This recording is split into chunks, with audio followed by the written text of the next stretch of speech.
오늘 밤 우리는 19세기 파리의 뒷골목으로 함께 떠납니다. 에밀 졸라. 프랑스 자연주의 문학의 거장. 그가 1877년 세상에 내놓은 작품 목노주정. 이 이야기는 한 여인의 삶입니다. 가난 속에서도 따뜻한 꿈을 품었던 여인 제르베지의 이야기입니다. 그녀는 사랑했고 일했고 희망했습니다. 그러나 파리의 가난한 골목은 그 희망을 천천히, 아주 천천히 갉아먹었습니다. 편안히 누우세요. 눈을 감으세요. 그리고 19세기 파리의 새벽 공기를 느껴보세요. 파리의 새벽은 차갑고 회색빛이었습니다. 구드 라 구트 도르 거리. 파리 북쪽의 가난한 노동자 구역. 이곳의 새벽은 부유한 파리의 새벽과는 전혀 다른 냄새가 났습니다. 빨래 냄새, 낡은 나무 냄새, 그리고 가난의 냄새. 22살의 제르베즈 마카르는 낡은 여인숙 창가에 서 있었습니다. 그녀의 두 눈은 아래 거리를 향해 있었지만 그 시선은 초점을 잃은 듯 흐릿했습니다. 그녀는 기다리고 있었습니다. 랑티에를 기다리고 있었습니다. 랑티에는 그녀의 남자였습니다. 아니, 남자라고 불러야 할지조차 모를 사람이었습니다. 두 아이의 아버지이면서도 지난밤 어딘가로 사라져 새벽이 되도록 돌아오지 않는 남자. 제르베지의 왼쪽 다리는 약간 불편했습니다. 어린 시절의 사고로 다리를 약간 저는 그녀였지만 그녀의 눈빛만큼은 누구보다 강했습니다. 창밖으로 파리의 노동자들이 하나둘 모습을 드러냈습니다. 공장으로 향하는 남자들, 시장으로 가는 여인들, 그 사이를 비집고 다니는 아이들. 모두 가난했지만 모두 살아가고 있었습니다. 제르베즈는 조용히 한숨을 내쉬었습니다. 두 아이가 낡은 침대 위에서 잠들어 있었습니다. 클로드와 에티엔. 그 아이들의 고른 숨소리만이 이 새벽 방 안에서 따뜻했습니다. 랑티에는 돌아오지 않았습니다. 그날도 그 다음 날도. 제르베즈는 그제야 알았습니다. 그가 떠났다는 것을. 아무 말도 없이, 아무 설명도 없이 그냥 사라져 버렸다는 것을. 버려진 여자. 두 아이를 홀로 데리고 파리의 차가운 거리에 남겨진 여자. 그러나 제르베즈는 울지 않았습니다. 적어도 아이들 앞에서는. 그녀는 창문을 닫았습니다. 그리고 천천히 돌아서서 잠든 두 아이를 바라보았습니다. 괜찮아, 그녀는 속으로 말했습니다. 우리는 괜찮을 거야. 파리의 새벽은 아무에게도 친절하지 않았습니다. 하지만 제르베즈 마카르는 이 차가운 도시에서 살아남기로 결심했습니다. 세탁부로 일하면서 두 아이를 먹이고 입히면서 그리고 언젠가는 자신의 작은 가게를 갖는 꿈을 꾸면서 그 꿈은 너무나 소박했습니다. 그래서 더욱 아름다웠습니다. 세탁소는 언제나 뜨거웠습니다. 김이 피어오르는 큰 통, 벌겋게 달아오른 다리미, 그리고 쉴 새 없이 움직이는 여인들의 팔. 제르베즈는 이곳에서 일했습니다. 아침 일찍부터 저녁 늦게까지. 다리가 아팠지만 멈추지 않았습니다. 아이들 생각을 하면 손이 저절로 움직였습니다. 세탁소의 여인들은 수다스러웠습니다. 파리 노동자 골목의 온갖 소식이 이 뜨거운 공간 안에서 퍼져나갔습니다. 제르베즈 알아? 구포 씨가 당신한테 관심 있대. 제르베즈는 다리미질을 멈추지 않았습니다. 구포 씨? 지붕 수리공 말이야. 쿠포 좋은 사람이잖아. 쿠포 씨, 그의 이름은 쿠포였습니다. 같은 골목에 사는 지붕 수리공. 키가 크지도 잘생기지도 않은 남자였지만 웃을 때면 눈가에 주름이 잡혔고 그 주름이 진심처럼 보였습니다. 그는 술을 마시지 않았습니다. 적어도 그때까지는. 어느 저녁 쿠포는 제르베즈를 찾아왔습니다. 손에는 작은 꽃다발을 들고. 파리 골목의 남자가 할 수 있는 가장 진지한 구애였습니다. 나와 결혼해 주겠어요? 제르베즈는 한동안 말이 없었습니다. 한번 상처받은 마음은 다시 열기가 무서웠으니까요. 하지만 쿠포의 눈빛은 거짓말을 하지 않는 것 같았습니다. 아이들도 함께 받아들일 수 있어요? 물론이요. 쿠포는 망설임 없이 대답했습니다. 1852년 봄, 제르베즈와 쿠포는 결혼했습니다. 파리 노동자 구역의 작은 결혼식. 화려한 것은 아무것도 없었습니다. 하지만 제르베즈의 마음속에는 오랫동안 잊고 있었던 것이 피어올랐습니다. 희망. 그녀에게는 꿈이 있었습니다. 작은 세탁소를 여는 것. 자신의 가게, 자신의 공간, 자신이 주인인 삶. 그 꿈이 이제 조금 더 가까워진 것 같았습니다. 새로운 시작이었습니다. 적어도 그렇게 보였습니다. 결혼 후 몇 년이 지났습니다. 쿠포는 성실하게 일했습니다. 지붕 위를 누비며 하루하루를 보냈고 저녁이면 지친 몸을 이끌고 집으로 돌아왔습니다. 제르베즈는 세탁부로 일을 계속했습니다. 딸 나나가 태어났습니다. 집 안은 좁았지만 따뜻했습니다. 그리고 그 시절 제르베즈의 꿈이 눈에 보이기 시작했습니다. 골목 모퉁이에 작은 가게 하나가 비었습니다. 예전에 세탁소였던 자리. 제르베즈는 그 가게 앞을 지날 때마다 발걸음을 늦췄습니다. 유리창 너머 텅 빈 공간을 바라보며 머릿속으로 그림을 그렸습니다. 저기에 큰 통을 놓고 저쪽에 다리미대를 두고 입구에는 깨끗한 빨래들을 걸어놓고 여보, 어느 날 저녁 그녀가 말했습니다. 그 세탁소 가게 우리가 할 수 있을까요? 쿠포는 한동안 생각했습니다. 돈이 필요했습니다. 그들에게는 충분한 돈이 없었습니다. 하지만 제르베즈의 눈빛이 너무나 간절했습니다. 쿠포의 누나 부부가 돈을 빌려주었습니다. 이웃에서도 조금씩 도움이 왔습니다. 그리고 마침내 제르베즈의 세탁소가 문을 열었습니다. 간판에는 이름을 새겼습니다. 제르베즈 세탁소. 그날 아침 제르베즈는 가게 앞에 서서 파리의 하늘을 올려다 보았습니다. 눈물이 났습니다. 기쁨의 눈물이었습니다. 이 가난한 여자가, 2번이나 상처받은 이 여자가 마침내 자신의 것을 가지게 된 것입니다.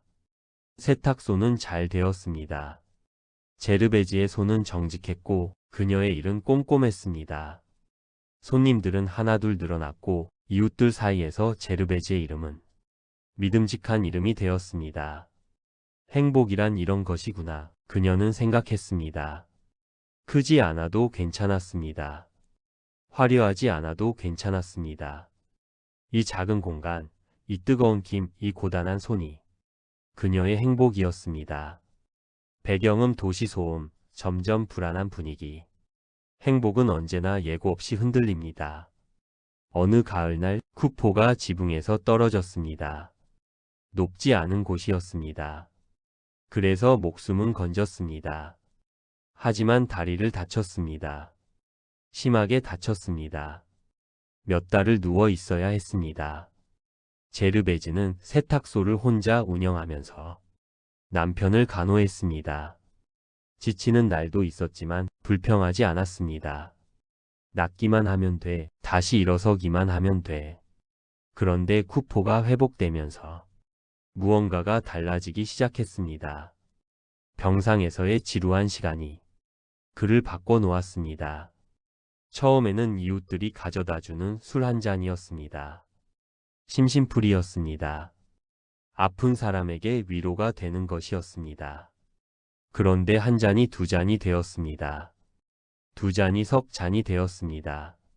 목로주점 LASSOMMOIR. 파리 노동자 골목 어디에나 있는 허름한 선술집? 이곳에서는 값싼 술을 팔았습니다. 독한 술이었습니다. 한 잔이면 하루의 피로가 잊혀지는 것 같았습니다. 2잔이면 가난도 잊혀지는 것 같았습니다. 쿠포는 이곳의 단골이 되어갔습니다. 처음에 제르베즈는 기다렸습니다. 나아지겠지 하고 기다렸습니다. 하지만 쿠포의 발걸음은 저녁마다 선술집으로 향했습니다. 그리고 집으로 돌아올 때는 언제나 비틀거렸습니다. 긴 침묵, 이것이 시작이었습니다. 조용하고 천천한, 그러나 멈출 수 없는 추락의 시작이었습니다. 그가 돌아왔습니다. 랑티의 제르베즈를 버리고 떠났던 그 남자가 10년이 지나 다시 나타났습니다. 파리는 넓지 않았습니다. 적어도 노동자 구역에서는 같은 거리, 같은 골목, 언젠가는 마주칠 수밖에 없었습니다. 랑티에는 여전히 말이 능숙했습니다. 미소가 능숙했습니다. 사람을 편안하게 만드는 재주가 있었습니다. 그리고 그는 제르베지의 세탁소에 나타나 마치 아무 일도 없었다는 듯 말을 걸었습니다. 제르베지는 굳어버렸습니다. 10년 전의 상처가 한순간에 되살아났습니다. 새벽 창가에서 기다리던 그 아침이, 사라진 남자를 기다리던 그 시간이. 하지만 세상은 이상한 방식으로 흘러갑니다. 쿠포는 랑티에와 친해졌습니다. 함께 술을 마시고 함께 웃으며 어느새 그를 집으로 불러들였습니다. 잠깐 우리 집에서 지내는 것도 괜찮지 않아? 제르베지는 말이 없었습니다. 반대할 수도 없었습니다. 찬성하고 싶지도 않았습니다. 랑티에는 그렇게 제르베지의 집 안으로 들어왔습니다. 세 사람의 기묘한 동거. 겉으로 보기에는 아무 문제가 없는 것 같았습니다. 하지만 제르베지의 마음속에는 매일 밤 폭풍이 지나갔습니다. 랑티에는 교묘했습니다. 제르베지에게 친절했고 쿠포에게는 더 많은 술을 권했습니다. 그리고 제르베지의 세탁소 수입이 서서히 그의 손으로 흘러들어갔습니다. 제르베지는 알면서도 막을 수가 없었습니다. 지쳐 있었습니다. 너무나 지쳐 있었습니다. 제르베지와 쿠포의 딸. 이 아이의 이름은 안나였지만 모두가 나나라고 불렀습니다. 파리 골목에서 자란 아이. 가난을 보며 자란 아이. 아버지의 비틀거리는 모습을 보며 자란 아이.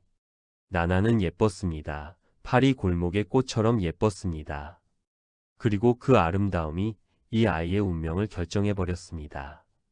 골목의 남자들이 나나를 쳐다봤습니다. 나나는 그 시선에 익숙해졌습니다. 조용한 슬픔. 제르베지는 딸을 걱정했습니다. 이 골목을 벗어나게 해주고 싶었습니다. 더 나은 삶을 살게 해주고 싶었습니다. 하지만 세탁소의 수입은 줄어들고 있었습니다. 쿠포의 술값이 늘어나고 있었습니다. 랑티에는 여전히 집에 있었습니다. 제르베즈는 딸에게 해줄 수 있는 것이 점점 줄어드는 것을 느꼈습니다. 나나는 15살이 되었을 때 공장의 일자리를 얻었습니다. 꽃을 만드는 공장. 아름다운 가짜 꽃들. 하지만 그 공장 안에서 나나가 배운 것은 꽃 만드는 법만이 아니었습니다. 파리는 아름다운 도시였습니다. 하지만 그 아름다움은 가난한 사람들의 것이 아니었습니다. 나나는 그것을 너무 이른 나이에 알았습니다. 그리고 너무 이른 나이에 그 아름다운 파리로 뛰어들어 버렸습니다. 어느 날 아침 나나는 집을 나갔습니다. 돌아오지 않았습니다. 제르베즈는 골목으로 뛰어나갔습니다. 딸의 이름을 불렀습니다. 하지만 파리의 아침 거리는 그 이름을 삼켜버렸습니다. 목로주점. 파리 노동자 골목의 선술집들은 언제나 사람으로 가득했습니다. 일을 마친 남자들이 모였습니다. 하루의 고단함을 잊으려는 남자들, 가난을 잊으려는 남자들, 아내를 잊으려는 남자들, 자기 자신을 잊으려는 남자들. 쿠포는 이제 그중 한 명이었습니다. 아침부터 술을 마시는 날도 생겼습니다. 일을 나가지 않는 날이 늘어났습니다. 제르베즈는 혼자 세탁소를 지켰습니다. 손님이 줄었습니다. 제르베즈가 지쳐 보이기 시작하면서 세탁소의 일이 예전 같지 않아지면서 손님들이 다른 곳으로 발길을 돌렸습니다. 빚이 생겼습니다. 집세가 밀렸습니다. 음식을 살 돈이 부족해졌습니다. 제르베즈는 자존심을 꺾고 이웃에게 손을 빌렸습니다. 한 번, 두 번, 세 번.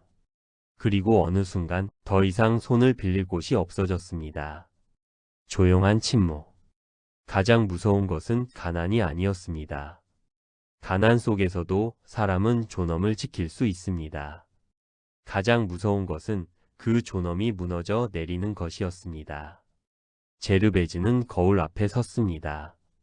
어느 날 저녁, 거울 속에 자신을 바라보았습니다. 언제부터였을까? 눈빛이 이렇게 흐려진 것이? 어깨가 이렇게 구부러진 것이?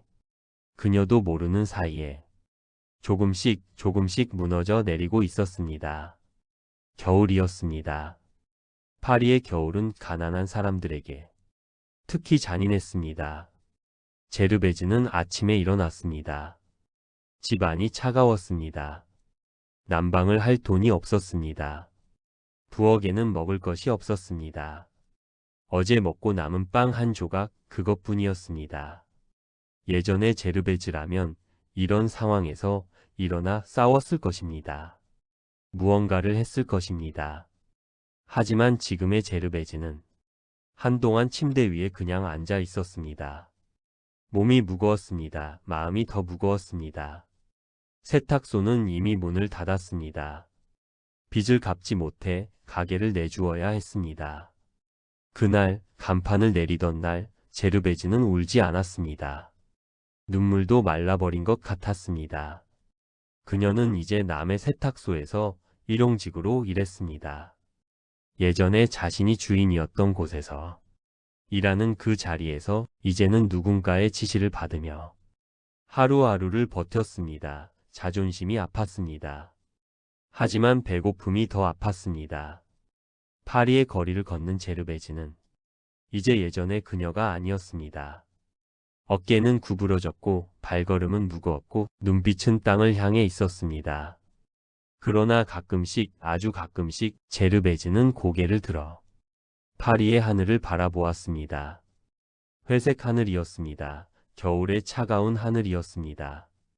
하지만 그 하늘 어딘가에 봄이 숨어 있을 것이라고 그녀는 생각했습니다. 아직 포기하지 않은 무언가가 그녀의 마음 한 구석에 남아 있었습니다.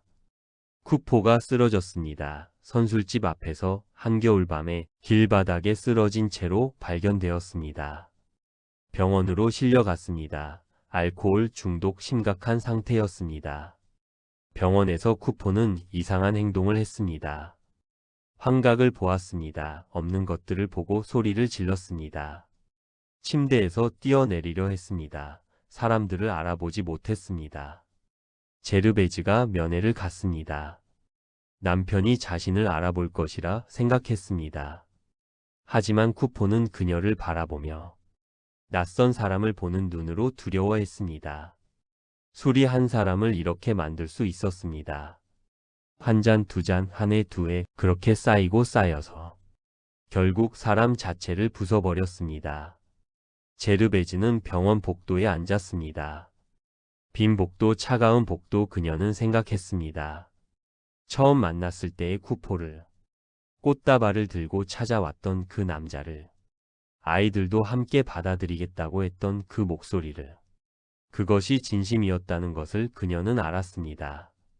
그때 그 남자는 진심이었습니다. 하지만 파리 골목의 가난이 목노주점의 독한 술이 그 진심을 서서히 녹여버렸습니다. 쿠포는 병원에서 죽었습니다. 조용히 새벽에 제르베즈가 옆에 없을 때 소식을 들은 제르베즈는 한동안 움직이지 못했습니다. 슬펐습니다. 하지만 그 슬픔 속에 이상한 안도감도 섞여 있었습니다. 이제 모든 것이 끝났다는, 더 이상 떨어질 곳이 없다는. 바닥 제르베즈는 바닥에 닿았습니다.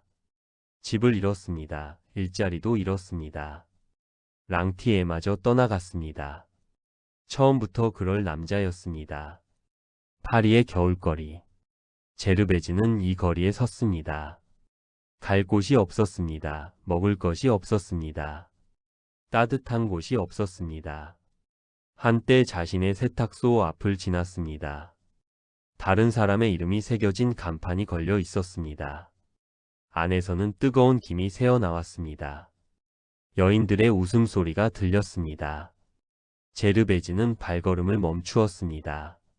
창문 너머를 바라보았습니다. 오래, 아주 오래. 그녀는 이제 구걸을 했습니다. 지나가는 사람들에게 손을 내밀었습니다. 예전에 알던 이웃들을 마주쳐도 고개를 돌려버렸습니다. 자존심, 마지막 남은 자존심이 그것을 허락하지 않았습니다. 하지만 배고픔은 자존심보다 강했습니다. 파리는 여전히 아름다웠습니다. 대로변에는 화려한 마차들이 지나갔습니다. 가게 쇼윈도에는 빛나는 물건들이 가득했습니다. 극장에서는 음악 소리가 흘러나왔습니다. 하지만 그 아름다움과 제르베즈 사이에는 보이지 않는 벽이 있었습니다. 그것은 가난의 벽이었습니다. 계급의 벽이었습니다.